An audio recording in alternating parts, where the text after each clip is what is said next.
Assalamualaikum warahmatullahi wabarakatuh. Perkenalkan, nama saya Yotriani dari anak kelas manajemen Malang dengan nomor NIM 11120101005. Saya di sini akan menjelaskan proposal yang saya teliti dengan berjudul Pengaruh Gaya Kepemimpinan, Kerjasama Tim, dan Motivasi Kerja Terhadap Kinerja Karyawan.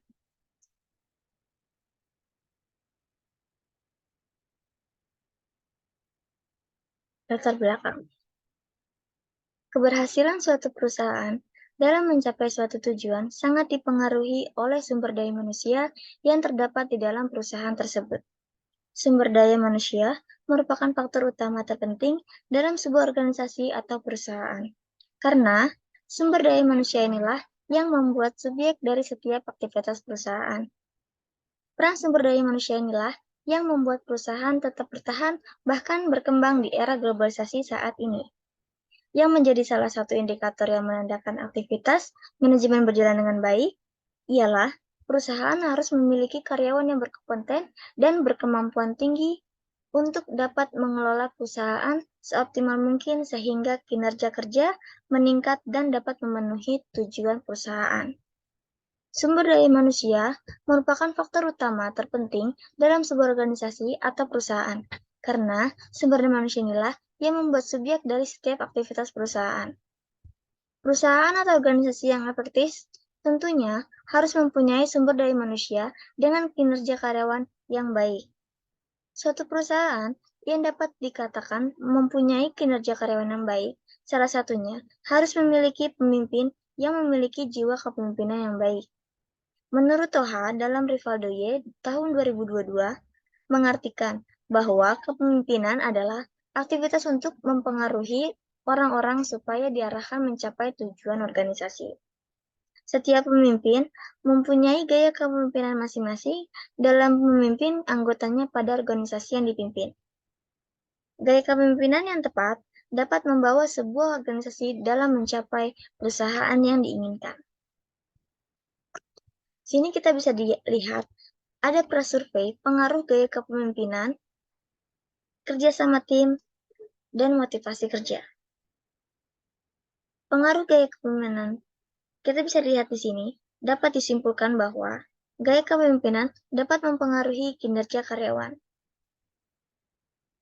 Dengan kerjasama tim juga, dapat disimpulkan bahwa kerjasama tim dapat mempengaruhi kinerja karyawan dan motivasi kerja dapat mempengaruhi kinerja karyawan. Kerangka konseptual ada gaya kepemimpinan, kerjasama tim, motivasi kerja. Rumusan masalah yang akan dibahas adalah bagaimana pengaruh gaya kepemimpinan, kerjasama tim, dan motivasi terhadap kinerja karyawan pada PT Ramayana Department Store. Yang kedua, bagaimana pengaruh gaya kepemimpinan terhadap kinerja karyawan pada PT Ramayana Department Store. Yang ketiga, bagaimana pengaruh kerjasama tim terhadap kinerja karyawan pada PT Department Store. Bagaimana pengaruh motivasi terhadap kinerja karyawan pada PT Ramayana Department Store. Tujuan penelitian ini untuk mengetahui pengaruh gaya kepemimpinan, kerjasama tim, dan motivasi kerja terhadap kinerja karyawan. Untuk mengetahui pengaruh gaya kepemimpinan terhadap kinerja karyawan, untuk mengetahui pengaruh kerjasama tim terhadap kinerja karyawan, dan untuk mengetahui pengaruh motivasi terhadap kinerja karyawan pada PT Ramayana Department Store. Di bab 2 ini ada kajian pustaka dan pengembangan hipotesis. Kajian pustaka ada kepemimpinan, kerjasama tim, dan motivasi kerja. Gaya kepemimpinan. Definisi dari gaya kepemimpinan adalah pola penyeluruh dari tindakan seseorang pemimpin, baik yang tampak maupun tidak tampak oleh bawahannya. Jenis-jenis dari gaya kepemimpinan tersebut ada 4, yaitu gaya autokratis, gaya transformasional, gaya transaksional, dan gaya laissez-faire. Adapun indikator-indikator dari gaya kepemimpinan tersebut, yaitu mengidentifikasi dan mengartikulasikan visi, mendorong penerimaan tujuan bersama, memberikan dukungan secara personal, memberikan model yang sesuai, ekspektasi yang tinggi, memperkuat budaya organisasi, dan membangun hubungan kolaboratif. Dari gaya autokratis, yaitu sementara pemimpin dengan gaya autokratis berkebalikan dengan demokratis. Mereka memutuskan segala sesuatunya sendiri tanpa meminta pertimbangan dari anggota organisasi tersebut. Gaya transformasional. Pemimpin yang mengadopsi gaya transformasional ingin melakukan perubahan. Gebrakan yang dilakukan bisa berupa peningkatan kebudayaan, membalikkan keadaan, juga mendapatkan keuntungan yang lebih. Gaya transaksional. Pemimpin dengan gaya transaksional tidak akan mengubah keadaan yang sudah stabil. Dan gaya laissez-faire adalah gaya kepemimpinan yang terakhir. Pemimpinan akan meminta untuk timnya untuk membantu pemimpin organisasi. Selanjutnya ada kerjasama tim. Definisi dari kerjasama tim adalah kelompok di dalam tim yang anggota-anggotanya saling bergantung satu sama lain, saling berbagi tujuan bersama, dan dicirikan oleh adanya satu orang yang mengkoordinasikan kegiatan bersama mereka. Di dalam tim, fungsi utama kepemimpinan adalah berupaya mencapai tujuan tim secara kolektif, bukan individual. Tim umumnya memiliki seorang pemimpin yang telah ditentukan. Pemimpin tersebut dapat berasal dari tim itu sendiri maupun dari luar.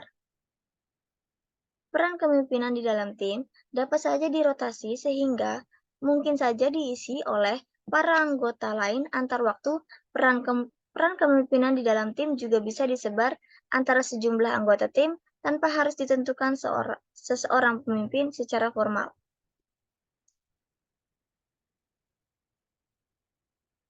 Serangkaian skill atau tindakan yang dilakukan oleh pemimpin untuk meningkatkan kinerjanya yaitu fokus pada tujuan, merinci hasil, memfasilitasi proses pembuatan keputusan, pelatihan anggota, dan pemeliharaan standar prima.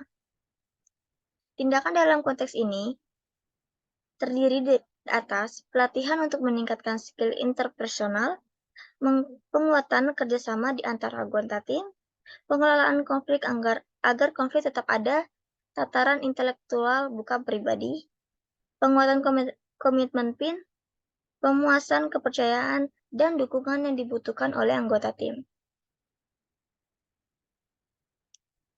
Dan internal ada dua, yaitu internal dan eksternal. Internal adalah tindakan yang dilakukan di dalam tim itu sendiri yang terdiri dari tugas dan hubungan. Eksternal tersebut adalah tindakan yang dilakukan pada lingkungan sekeliling tim. Selanjutnya ada motivasi kerja. Motivasi adalah daya dorongan yang mengakibatkan seseorang anggota organisasi mau dan rela untuk mengarahkan kemampuan, tenaga, dan waktunya untuk melaksanakan kewajiban dalam rangka pencapaian tujuan dan berbagai sasaran organisasi yang telah ditentukan sebelumnya. Jenis-jenis motivasi ada dua, yaitu motivasi positif dan motivasi negatif.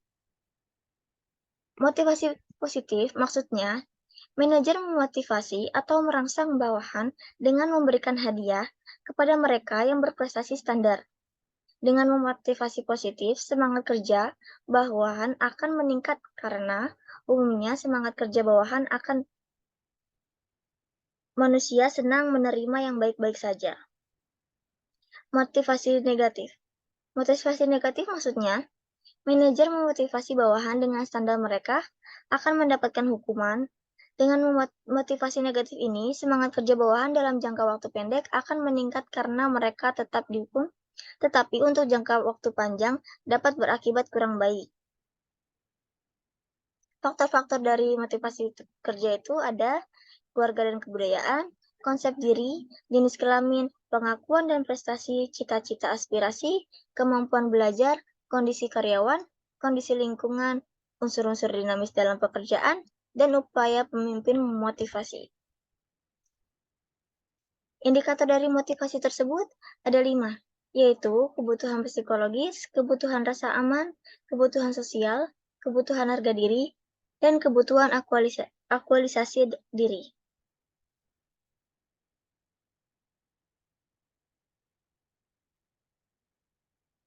Maksud dari kebutuhan psikologis adalah kebutuhan untuk mempertahankan hidup, yang termasuk ke dalam kebutuhan ini adalah kebutuhan makan, minum, perumahan, dan sebagainya. Keinginan untuk memenuhi kebutuhan ini merangsang seseorang berperilaku atau bekerja dengan giat. Kebutuhan rasa aman. Kebutuhan ini akan kebebasan dari ancaman, yakni merasa aman dari ancaman kecelakaan, keselamatan dalam melaksanakan pekerjaan. Kebutuhan sosial atau rasa memiliki adalah kebutuhan sosial, teman, afiliasi, interaksi, dicintai atau mencintai, serta diterima dalam pergaulan kelompok pekerja dan masyarakat lingkungannya. Kebutuhan dari harga diri ini adalah kebutuhan akan penghargaan diri dan pengakuan serta penghargaan prestasi dari karyawan dan masyarakat lingkungan. Kebutuhan aktualisasi diri ini adalah kebutuhan diri dengan menggunakan kemampuan, keterampilan, dan potensi optimal untuk mencapai prestasi kerja yang sangat memuaskan. Penelitian terlebih dahulu. Sini saya menggunakan penelitian dari Eka Belarista, Unmas Denpasar, Syarif Hidayat,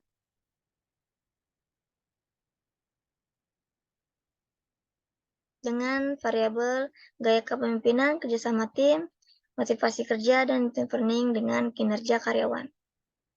Pengembangan hipotesis. Ada pengaruh gaya kepemimpinan terhadap kinerja karyawan, pengaruh kerjasama tim terhadap kinerja karyawan, pengaruh motivasi kerja terhadap kinerja karyawan. Pengaruh gaya kepemimpinan terhadap kinerja karyawan. Menurut Luthans, tahun 2013, 169 adalah pola tindakan pemimpin secara keseluruhan seperti yang dipersepsikan oleh para pegawainya. Hal ini mengidentifikasikan bahwa gaya kepemimpinan dapat menjadi panutan bagi karyawan dalam menjalankan organisasi untuk mencapai tujuan. Pengaruh kerjasama terhadap kinerja karyawan. Menurut Robbins et al. Tahun 2012, 446 mengungkapkan tim kerja adalah kelompok yang usaha-usaha individualnya menghasilkan kinerja lebih tinggi daripada jumlah masukan individual. Hal ini memiliki pengertian bahwa kinerja yang dicapai oleh sebuah tim lebih baik daripada kinerja per individu sebuah organisasi atau suatu perusahaan. Pengaruh motivasi kerja terhadap kinerja karyawan. Menurut Mangkunegara tahun 2017-93 menyatakan bahwa motivasi adalah kondisi yang menggerakkan karyawan agar mampu mencapai tujuan dari motifnya. Menurut Hasibuan tahun 2016-95 bahwa motivasi adalah pemberian daya penggerak yang menciptakan kegairahan kerja seseorang agar mereka mau bekerja efektif dengan segala daya upayanya untuk mencapai kepuasan. Bab 3. Metode penelitian. Waktu penelitian. Waktu dan tempat penelitian. Penelitian ini dilakukan dalam jangka waktu 2-3 bulan dimulai dengan proses perencanaan hingga proses analisa dan menyimpulkan hasil dari penelitian. Peneliti melakukan penelitian di wilayah Sisan City yang beralamat di Jakarta Barat. Definisi variabel. Menurut Sugiono tahun 2013, variabel penelitian pada dasarnya adalah segala sesuatu dalam bentuk apapun yang ditetapkan oleh peneliti untuk penelitian guna mengumpulkan informasi tentang dan kemudian menarik kesimpulannya. Dalam penelitian ini, variabel yang digunakan oleh peneliti ada dua, yaitu variabel bebas atau variabel independen dan variabel terikat atau variabel dependen. Variabel bebas itu, menurut Sugiono, variabel-variabel ini sering disebut sebagai variabel stimulus, preditor, dan antecedent atau sering disebut dengan variabel bebas. Variabel independen atau variabel bebas adalah variabel yang dapat mempengaruhi atau menyebabkan perubahan pada terjadinya variabel dependen. Terkait dengan penilaian ini, variabel bebasnya adalah gaya kepemimpinan, kerjasama tim, motivasi kerja. Variabel terikat. Variabel-variabel ini sering disebut variabel keluaran, kriteria, dan konsekuensi atau sering disebut variabel dependen. Variabel dependen adalah variabel yang merupakan akibat dari pengaruh variabel independen. Dalam penelitian ini, variabel independennya adalah kinerja karyawan. Operasional variabel. Menurut Panjaitan menyatakan bahwa definisi operasional yang elemen yang menentukan bagaimana variabel diukur, sehingga pengukuran ini menunjukkan indikator apa yang mendukung analisis variabel. Dari sini dapat disimpulkan bahwa operasional variabel adalah cara mengukur atas suatu konsep dan bagaimana konsep tersebut dapat digunakan untuk menganalisa apakah variabel tersebut berhubungan satu sama lain. Variabel penelitian operasional yang digunakan dalam penelitian ini tercantum pada tabel tersebut. Sini ada variabel gaya kepemimpinan dengan dimensi demokratis, autokratis, transversional, dan transaksional, dan laissez-faire. Adapun indikator-indikator dari gaya kepemimpinan. Yang kedua ada kerjasama tim dengan dimensi fokus pada tujuan, merinci hasil, memfasilitasi proses, pembuatan hasil keputusan, pelatihan anggota tim, dan pemeliharaan standar prima. Dan ada juga motivasi kerja dengan dimensi motivasi positif dan motivasi negatif. Adapun indikator dari motivasi kerja tersebut adalah kebutuhan psikologis, rasa aman, kebutuhan rasa memiliki, dan kebutuhan harga diri. Skala pengukuran. Menurut Sugiono, dalam Fajrin tahun 2018, skala pengukuran merupakan konvensi yang digunakan sebagai acuan untuk menentukan panjang pendeknya interval yang ada dalam alat ukur. Sehingga, alat ukur tersebut jika digunakan dalam pengukuran akan menghasilkan data yang kuantitatif. Populasi dan sampel. Populasi. Menurut Sugiono, dalam jurnal Fajrin tahun 2018 menyatakan bahwa populasi adalah sekumpulan subjek yang digeneralisasikan yang menunjukkan kualitas dan karakteristik tertentu yang dipelajari dan ditentukan oleh peneliti untuk menarik kesimpulan. Populasi dalam peneliti ini adalah karyawan Ramayana di wilayah Jakarta Barat. Sampel. Sampel adalah bagian dari jumlah dan karakteristik yang dimiliki oleh populasi tersebut. Jadi, sampel merupakan bagian dari populasi yang akan diteliti. Metode pengumpulan data. Ada dua, yaitu penelitian pustaka dan penelitian lapangan. Metode penelitian atau library research adalah peneliti memperoleh data yang berhubungan dengan masalah yang diteliti melalui jurnal, buku, website, internet, maupun alat lainnya yang berhubungan dengan penelitian ini. Penelitian lapangan atau field research, data utama dalam penelitian ini diperoleh melalui penelitian lapangan, yaitu data yang diperoleh langsung dari sumber pertama. Pada penelitian ini, yang menjadi subjek penelitian adalah karyawan Ramayana di Jakarta Barat. Peneliti memperoleh data dengan mengirimkan kuesioner.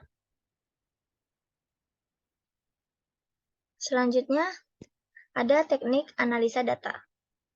Ada 4, yaitu analisis deskriptif, uji validitas dan reliabilitas, uji normalitas, uji F, dan uji T.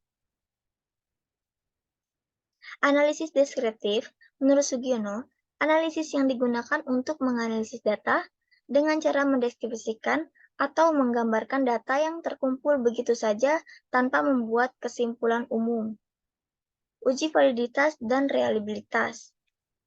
Validitas adalah tingkat ketepatan antara informasi yang terkandung dalam objek penelitian dan efek yang dilaporkan oleh peneliti. Hasil penelitian dikatakan valid jika terdapat kesamaan antara informasi yang dikumpulkan dengan informasi yang benar-benar ada pada objek yang diteliti. Pada saat yang sama, reliabilitas mengacu pada tingkat konsistensi dan stabilitas data atau wawasan. Dalam pandangan positif, dan dinyatakan dapat diandalkan ketika dua atau lebih peneliti pada subjek yang sama menghasilkan data yang sama atau peneliti yang sama menghasilkan data yang sama pada waktu yang berbeda. Atau kumpulan data yang tercabang menunjukkan data itu tidak berbeda. Uji normalitas. Menurut Susanti tahun 2019, uji normalitas diperlukan untuk menguji apakah data yang digunakan berdistribusi normal atau tidak. Jika probabilitasnya 0,05, maka data yang digunakan dalam peneliti berdistribusi normal. Dan jika probabilitasnya lebih besar dari 0,5, maka data tersebut tidak berdistribusi normal. Uji F dan uji T. Menurut Pertiwi W. dan Nur Hikmah tahun 2018, uji T digunakan untuk menguji signifikansi pengaruh masing-masing variabel independen terhadap variabel dependen. Jika tujuan F adalah untuk menentukan pengaruh simultan variabel,